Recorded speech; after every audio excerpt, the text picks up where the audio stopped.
Hello everyone, welcome back to this YouTube channel. अगर आप Delhi police constable की preparation कर रहे हैं तो ये सेशन आपके लिए काफ़ी ज़्यादा हेल्पफुल रहेगी, क्योंकि हम लोग जनरल नॉलेज का 1000 सीरीज कवर कर रहे हैं। ऑलरेडी डे 1 कंप्लीट कर चुके हैं, तो उसमें 20 क्वेश्चन कवर किए थे। आज डे 2 है और यहाँ पे 21 से लेके आगे 20 क्वेश्चन मतलब कंप्लीट कवर करेंगे। तो अगर आप कोई भी एग्जाम का प्रिपरेशन कर रहे हैं तो आपको पता ही है कि जनरल नॉलेज कितना इंपॉर्टेंट है। तो आप ये वीडियो देख सकते हैं और काफ़ी हेल्पफुल चीज़ें यहाँ पे बताई जाती है। तो चलिए सेशन स्टार्ट करते हैं। जल्दी से लाइक कर दीजिए और चैनल पे नए हैं तो जल्दी से चैनल को सब्सक्राइब कर लीजिए। तो यहाँ पे देखते हैं प्रश्न 21 यानी कि 21 नंबर क्वेश्चन क्या कर रहा है कि 1939 ईस्वी में कांग्रेस छोड़ने के बाद सुभाष चंद्र बोस ने किस दल की स्थापना की। तो जब 1939 में सुभाष चंद्र बोस ने कांग्रेस को छोड़ दिया, ठीक है, तो यहाँ से क्वेश्चन ये बनेगा कि कांग्रेस को सुभाष चंद्र बोस ने कब छोड़ा।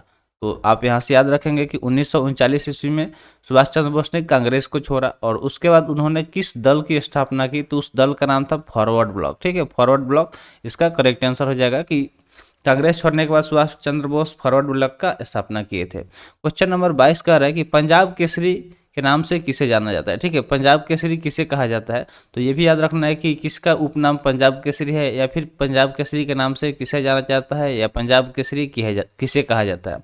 तो पंजाब केसरी की अगर बात करें तो ये करेक्ट आंसर क्या हो जाएगा, लाला लाजपत राय। ठीक है, लाला लाजपत राय को पंजाब केसरी के नाम से भी जाना जाता है। चलिए आगे बढ़ते हैं।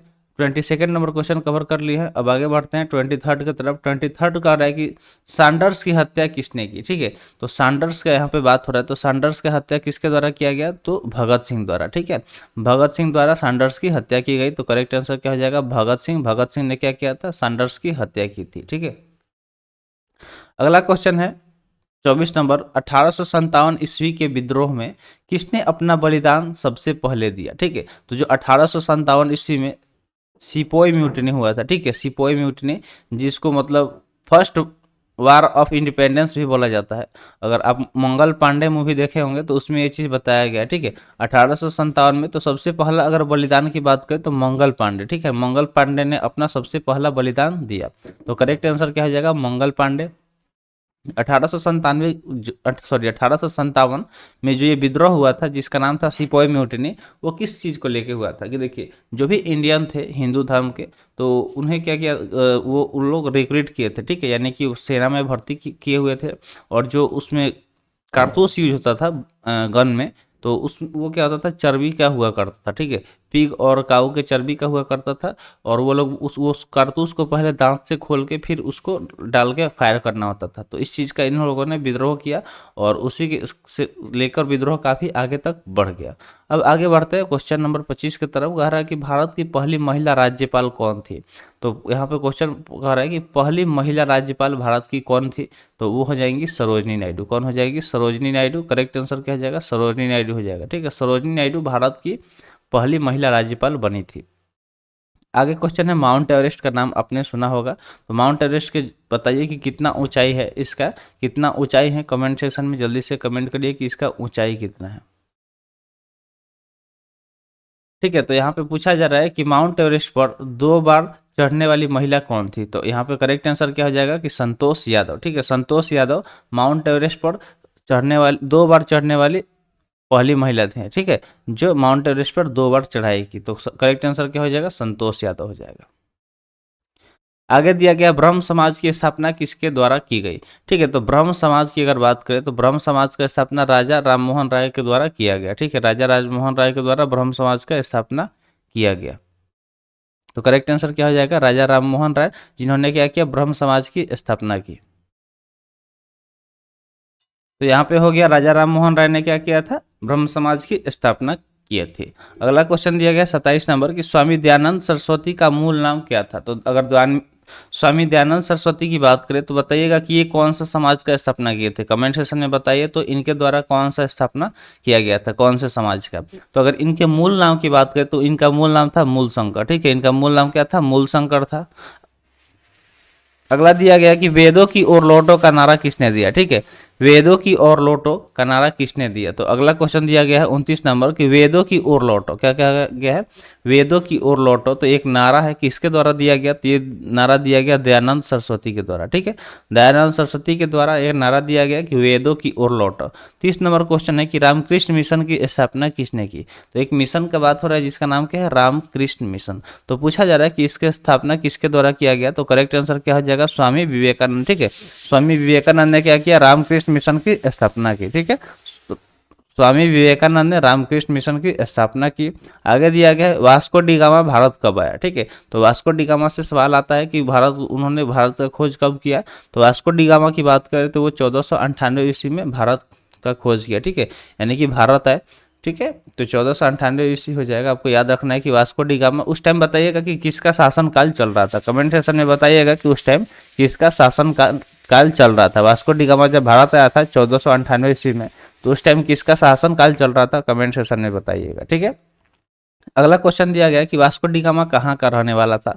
तो ये तो आपको पता ही होना चाहिए, बहुत बेसिक चीज़ है कि वो पुर्तगाल का रहने वाला था। तो ठीक है, एक चीज़ आपको हम बता दें कि भारत में सबसे पहले, ठीक है, सबसे पहले भी पुर्तगाली आए, ठीक है, सबसे पहले भी पुर्तगाली आए और गए भी सबसे लास्ट में, ठीक है, गए भी सबसे बाद में, सबसे बाद में पुर्तगाली गए भी, सबसे पहले आए और सबसे बाद में गए। तो ये चीज़ आपको याद रखना है कि जो पुर्तगाली थे वो भारत में सबसे पहले आए और सबसे लास्ट में गए, ठीक है, सबसे लास्ट में गए। अगला क्वेश्चन है हवा महल कहाँ स्थित है? तो हवा महल की बात करें तो जयपुर राजस्थान में स्थित है। अगर बात करें जयपुर की तो इसका दूसरा नाम पिंक सिटी भी है, ठीक है, पिंक सिटी के नाम से भी इसे हम लोग जानते हैं। तो ये भी आपको याद रखना है कि पिंक सिटी के नाम से जयपुर को जाना जाता है। अगला क्वेश्चन है 34 नंबर की सिख धर्म का संस्थापक किस सिख गुरु को माना जाता है? तो अगर हम सिख धर्म की बात करें, ठीक है, तो सिख धर्म के संस्थापक है गुरु नानक जी, ठीक है, गुरु नानक जी जिन्होंने सिख धर्म का उद्घाटन किया, ठीक है, इसका संस्थापक थे, ठीक है। इसका अगला है सिखों का प्रमुख त्यौहार कौन सा है? तो अगर सिखों की बात करें, ठीक है, तो सिखों का प्रमुख त्यौहार की बात करें तो इनका सबसे प्रमुख त्यौहार बैसाखी है, ठीक है, क्या है? बैसाखी। तो सिखों का प्रमुख त्यौहार क्या हो गया? बैसाखी हो गया। आगे दिया गया लौह पुरुष, ठीक है, लौह पुरुष किस महापुरुष को कहा जाता है? तो लौह पुरुष की बात करें तो सरदार पटेल, ठीक है, सरदार पटेल को, सरदार वल्लभ भाई पटेल नाम सुने होंगे, तो वही सरदार पटेल, उनको लौह पुरुष के नाम से भी जाना जाता है, ठीक है, आयरन मैन यानी कि लौह पुरुष के नाम से इनको जाना जाता है। नेताजी किस महापुरुष को कहा जाता है? तो नेताजी तो आपको पता ही होगा, सुभाष चंद्र बोस, नेताजी सुभाष चंद्र बोस। तो करेक्ट आंसर क्या हो जाएगा? सुभाष चंद्र बोस, जिसे हम लोग नेताजी के नाम से जानते हैं, ठीक है, नेताजी के नाम से जानते हैं सुभाष चंद्र बोस को। अगला क्वेश्चन है 38 नंबर, दिल्ली स्थित लाल बहादुर शास्त्री की समाधि का क्या नाम है? तो दिल्ली में लाल बहादुर शास्त्री का समाधि है, उस समाधि का नाम क्या है? ठीक है, उस समाधि की अगर हम बात करें तो विजय घाट हो जाएगा, क्या हो जाएगा? विजय घाट हो जाएगा। तो करेक्ट आंसर क्या हो जाएगा? विजय घाट, जो कि लाल बहादुर शास्त्री का समाधि है, ठीक है, ये लाल बहादुर शास्त्री का, लाल बहादुर शास्त्री का क्या है? समाधि स्थल है, ठीक है। कमेंट सेक्शन में बताइए कि जो राजघाट है वो किसका समाधि है, ठीक है, राजघाट, राजघाट, राजघाट किसका समाधि है? राजघाट किसका समाधि है? कमेंट सेक्शन में आपको बताना है कि ये किसका समाधि है। अगला है 39 नंबर क्वेश्चन कि महाभारत के रचयिता कौन है? तो महाभारत के रचयिता की बात करें तो वो है महर्षि वेद व्यास, महर्षि वेद व्यास, जिन्होंने क्या किया? महाभारत का रचयिता, ठीक है, महाभारत का रचना किया, किसके द्वारा किया गया? तो महर्षि वेद व्यास द्वारा महाभारत का रचना किया गया। अगला क्वेश्चन दिया गया कि अर्थशास्त्र नामक पुस्तक किसने लिखी?